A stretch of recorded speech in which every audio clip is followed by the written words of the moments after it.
But ಸಿನಿಮಾಗೆ ಪೂರ್ವಕವಾಗಿ ಒಂದು ಭಾವನೆ ತರೆದಿದೆಯಲ್ಲ, ಇದು ಸಾಕಷ್ಟು ವಿಷಯ ಇದೆ.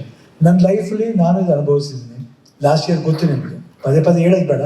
ಸೊ ಈ ಸಿನಿಮಾ ನೋಡ್ಬಿಟ್ರೆ ನಮಗೆಲ್ಲ ಅರ್ಥ ಆಗ್ಬಿಡುತ್ತೆ. ಸಿನಿಮಾದಲ್ಲಿ ಆ ಥರ ಒಂದು ಅಮೂಲ್ಯವಾದ ಪಾಯಿಂಟ್ಸ್ ಇದೆ. And I could able to relate myself in the film. And ಸ್ವಾಮೀಜಿಯವ್ರು ಹೇಳಿದ ಮಾತು ಅಷ್ಟೇ, ಈ ಸಿನಿಮಾ ಭಾರತ ದೇಶದಲ್ಲೇ ಟ್ರೆಂಡ್ ಆಗಬೇಕಂದ್ರೆ ನಮ್ಮ ಆಸೆ.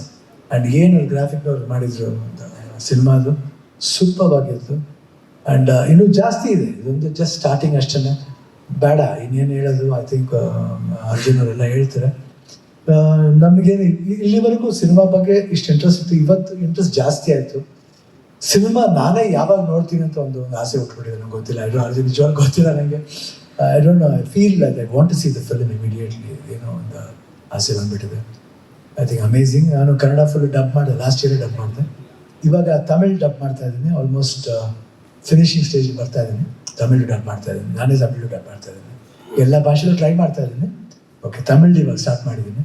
ಟೈಮ್ ಇದೆ, ಮಾಡ್ತೀನಿ ಖಂಡಿತ. ಎಲ್ಲ ಭಾಷೆಯಲ್ಲೂ ಮಾಡಬೇಕನ್ನೋ ಒಂದು ಆಸೆ. ನಮ್ಮ ವಾಯ್ಸ್ ಎಲ್ಲ ಭಾಷೆಯಲ್ಲೂ ಹೋಗಲಿ ಅನ್ನೋದೇ ನಮ್ಮ ಆಸೆ. ಸೊ ಪ್ರಯತ್ನ ಮಾಡೋಣ, ಪ್ರಯತ್ನ ಮಾಡಿದ್ರೆ ತಪ್ಪೇನಿಲ್ಲ. ಸೊ ತಮ್ಗಳ ಸಪೋರ್ಟ್ 45 ಫಿಲ್ಮ್ ಇರಲಿ. ರಮೇಶ್ ರೆಡ್ಡಿ ಅವರು ಪ್ರೊಡ್ಯೂಸರ್ ಮಾತ್ರ, ನಮ್ಗೆ ಇದು ಒಂಥರ ಫ್ಯಾಮಿಲಿ ಸಿನಿಮಾ ಥರ.